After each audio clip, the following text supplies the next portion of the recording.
So hello everyone, this is lecture 54 for the mathematical physics. In the last lecture we were discussing about the transformation from one Cartesian or one coordinate system to another, in which we were discussing about the Cartesian to cylindrical. So in today's lecture we will see about Cartesian to spherical. Okay, so the procedure is same. What we do here, a vector in a Cartesian coordinate is given, ax x cap plus ay y cap plus az z cap, and we need to convert it into spherical coordinates, that is ar, a theta, a phi. Now you know the same relation as we did in the cylindrical coordinates.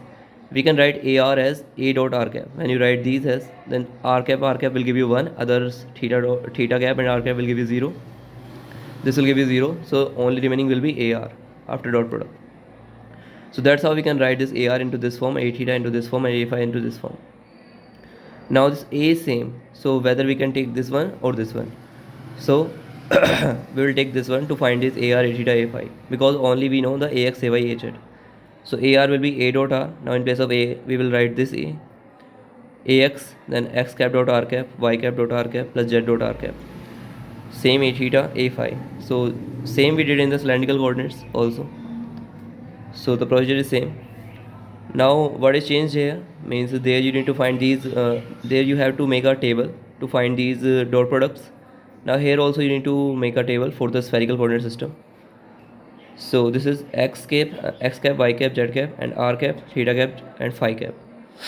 So there will be sin theta cos phi minus sin phi, sin theta sin phi, cos phi cos theta minus sin theta 0. So how we find it this? So let's see. Because if you don't remember them, then you can just find by visualizing the coordinate axes. So let's see, if this is your x, y, z, and you need to find first z dot r. So z is this direction and r is this direction, and this is theta angle in the spherical coordinate system. So dot product will be the projection of this on this, so it will be cos theta simply because magnitude is 1. So you will get z cap r cap as cos theta. Now you need to find y cap r cap and x cap r cap. So see, r is a general direction in 3D. So to find the projection of r in the x and y, we need to find the projection of r in the xy plane. Then we can find these dot products. So first, projection of this r in the xy plane will be what? It will be r sin theta. So it means this sin theta will give you here also sin theta. Now you have the projection in xy plane. Sin theta cos phi will give you x.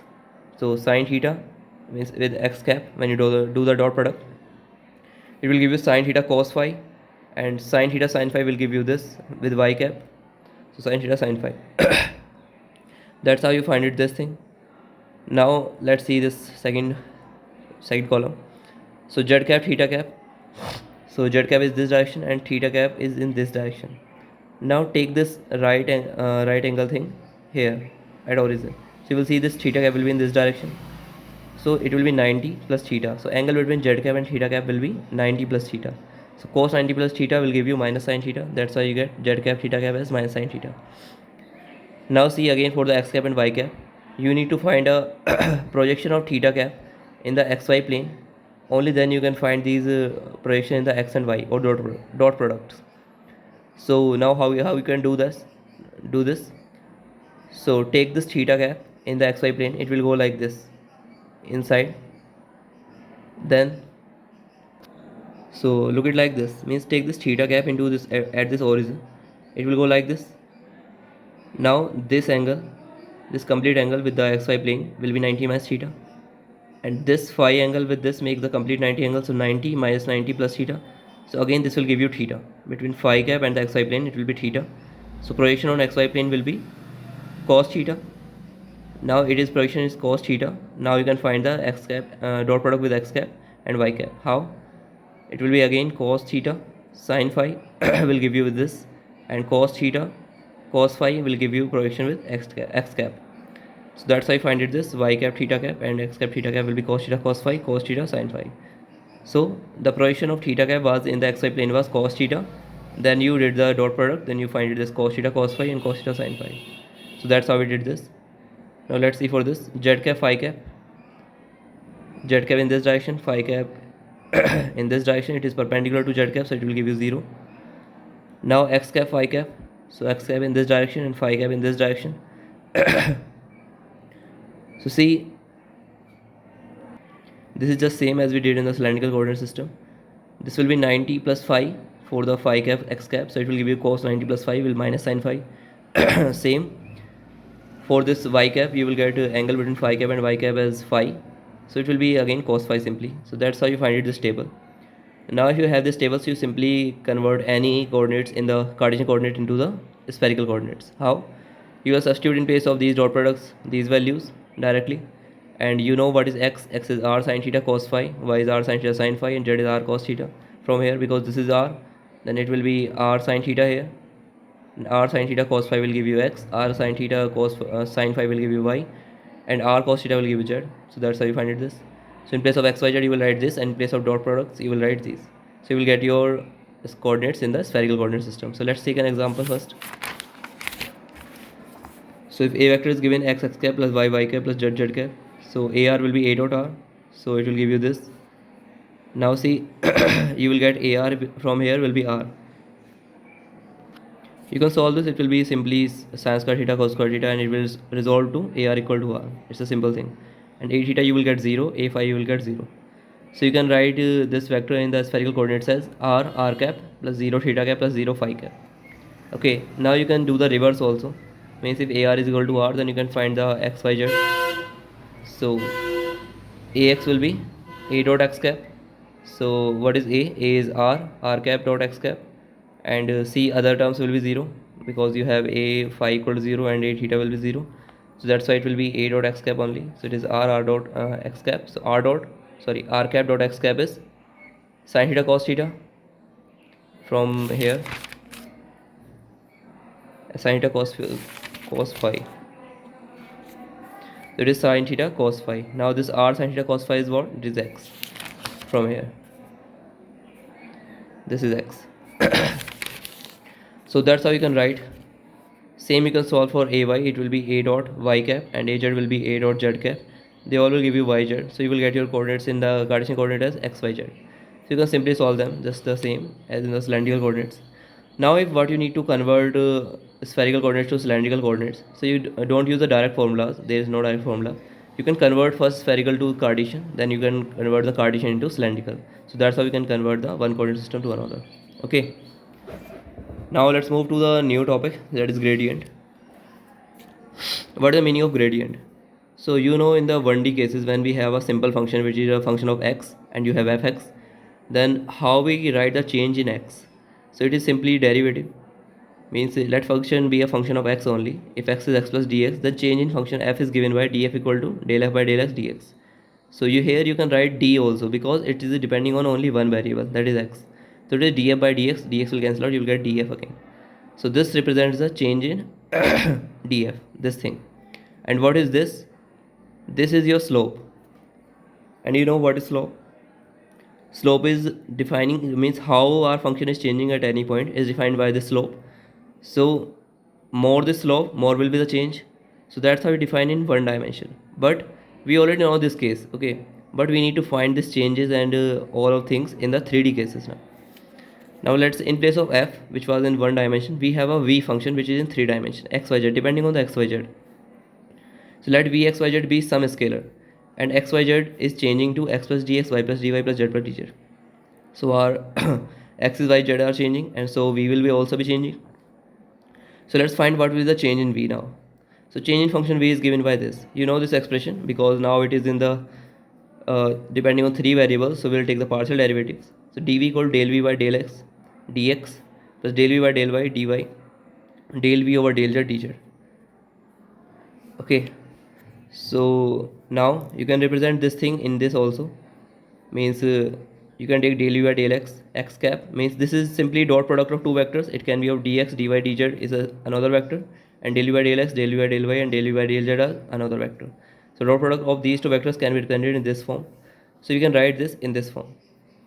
Now see, this v is scalar, but this del by del x and del by del y, del by del z are vector, and we can represent this as del vector, that is del, and v is simply scalar potential dot, this is dl vector. So change in potential, or sorry, not potential, any vector v that is scalar is represented by this thing, del v dot dl. Now see, this is again a same form, analogy of this. Here it was of single variable, so df was del f by del x dx. here it is depending on 3, so it will be del v dot dl. So this del vector represents the differentiation in the 3D and dl in 3D. Okay. Now again, this is your slope, means in the, you can assume this your slope in the 3 dimensions. So it's just the same thing gives you as you at slope gives you in the 1 dimension. This is the same thing, and this is vector quantity. Now see, this equation represents the change in dv. So now from this equation we can find many results, like how dv is changing, when this dv will be changing maximum. So that results can be found here. See, as we have here, this was slope. So if this was higher, slope was higher, so it representing that change is becoming very fast in 1 dimension.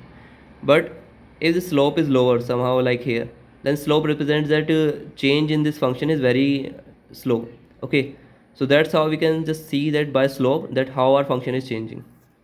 So same here in the 3D cases we also can find this thing. Means say this dv represent your change in the function or the scalar function v. So this magnitude, this is equal to this. Now when will be this change in maximum? So when this change will be maximum, when this cos theta equal to 1. Okay, means if we say that this dl is fixed and this is fixed, then the cos theta will represent the change. Okay, means when it will be maximum, when it is equal to 1. So theta should be 0. And what is the meaning of theta 0? This is a vector, this is a vector. Means the vector, the angle between dl and del v should be 0. Means when the function or your function moves in the direction of change in dl, then you will say that the change will be maximum. So both should be parallel. So on fixed dl, if we search around in various direction, that is vary theta, then change in the function value will be maximum if theta equal to 0. So we can see that here, if theta equal to 0, then change will be maximum. Now what we conclude from here? So del v here represents a direction along which there is maximum change in function v. Okay, because now when this dl in the same direction, then you will say that change in maximum. So this represents that direction along which the change in maximum. So you can conclude from here that this represents the direction which is perpendicular to v, because for a simple function you can see that change is maximum only in the perpendicular direction to that function. Or you can say that if v is some equation of a plane, then if you find a del v, then you will see that direction perpendicular to the function will give you the maximum change, and that is del dot v. So that's how you can use this thing to find the perpendicular direction to a plane also, because this represents the maximum change in the function, and maximum change is always to perpendicular to that function. So del v represents the direction along which there is maximum change in function v. So magnitude of del v represents slope. Now as I already told you, here it was slope, and the same analogy we applied here. So we can say that this del v magnitude represents the slope, rate of increase in that direction. Okay. Now see, now what we can find from here, means what is the use of this again. So see, if you have any function fxy in terms of x and y, then there will be some maximum value and minimum value for this, and there will be some saddle point. So I will tell you what is saddle point. So to find the stationary point, you can use that thing. Okay, so what are stationary point, maximum, minimum, or saddle point? So as you have studied in the 1 dimension, there was maximum point, minimum point, and there was point of inflection. So in that case it was when there was neither maximum nor minimum, it was point of inflection. But here in the 2D or 3D cases, we have saddle point where this curvature changes, like it is changes from here to here. So this point is called the saddle point. So to find the maximum and minima in the 2D cases, we use that thing which we derived, because we now can find a slope in 2D and 3D from here, del v. Now see, as we find in the 1 dimension, when slope was 0, only then we can find the maximum and minimum point, because at that point the function is not changing. Okay, because slope is 0, that means that function is not changing. So that's, we can apply the same thing here also, because we know del dot v represents the slope. So we take del dot v equal to 0, and we find the points at which equal to 0, and those points gives us the maximum minima or the saddle point. So we can solve for them. So if we apply del dot v equal to 0, so it v is nothing but some function, scalar function. So this is not a dot product, it's a scalar function. So del v equal to 0. So del f equal to 0, because f is function of x, y. So we will say that del f by del x equal to 0, del f by del y equal to 0 from here. This is the procedure you should follow to find these points. Okay, remember this procedure. So we can represent this partial derivative as fx and this as fy equal to 0. Now how to find the maximum minimum value from here? So when you do this, you will solve for x0, y0. Some points for this equation are valid, means for these points this should be equal to 0, 0. So you will find these points from here. Then what you will do, you will find the h value. What is h value? It is a second order derivative of f partial. Then you will substitute value x0, y0 in that function. Then you will do the second order derivative with respect to y. Then you substitute x0, y0 in that. Minus, you will do first with y, then x, then fxy will give you derivative. Then you will substitute x0, y0. Then you will do first with x, then y. Then you will substitute x0, y0, then you will get some value. After substituting all these four values, you will get your h value. Now this h value gives you the results. If h is greater than 0, then you will get some maximum minima, and if h is less than 0, then you will get a saddle point. So if it is greater than 0, then how to determine at which it is maximum or minima? So if this is greater than 0, then it is compulsory that it should be maximum or minima. Okay. Now if fxx and fyy both came out to be negative, then we say that it is maximum, means negative, then it will be maxima. And if both are positive, then we said that these x0, y0 are minima. Okay, so you can remember this from there also. In the 1D cases, when it was negative, you said that it was maxima, and when it was positive, you said it is minima. So here you will see the sign of fx and fyy. Okay, so that's how you can determine with the h value. So let's take an example first. fxy is given x4, x to the power 4 minus 4x square plus y square. So first you need to find the points x0, y0. Del f equal to 0, means slope should be 0.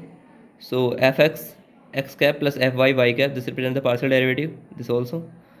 Now fx will be 4x cube minus 8x, and fy will be 2y. So you have fx, fy. Now to find the points, you need to put them equal to 0. From here you will get x equal to 0 and plus minus root 2. From here you will get y equal to 0. So what will be the points? 0, 0 or plus root 2 0 and minus root 2 0. So you will get 3 points.